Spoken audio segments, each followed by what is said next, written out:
Geçmişinde gerek PKK'ya verdiği destekse, PKK'ya verdiği destek gerekse mülki amirlerin imzasını taklit ederek dolandırıcılık yapmaktan sapkalı olan, fikir olarak AK Partili olmamasına rağmen Silvan İlçe Başkanlığı'na adanan Nimet Aksoy bu görevi kendisine verilen bir şans olarak değerlendirip kirli geçmişinden sıyrılma yolunu seçebilir, önceki kirli imajını değiştirip yenilenebilir bir yol olarak görebilirdi.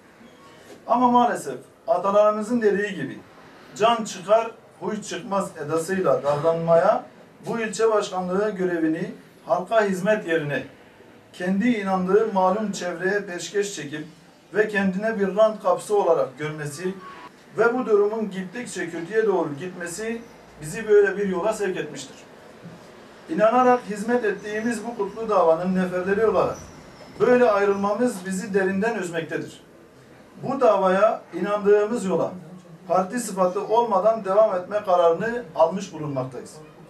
Özellikle bölgemizde yaşanan travmaların hızlıca ve en iyi şekilde atlatılması, parti il ve ilçe başkanlarının başka şeylerden çok halka hizmete yönelmesi ve başkanları oldukları bu davanın sadece rant, çıkar ve menfaatten ibaret olmadığını ve bu yönde faaliyet yürütmeleridir.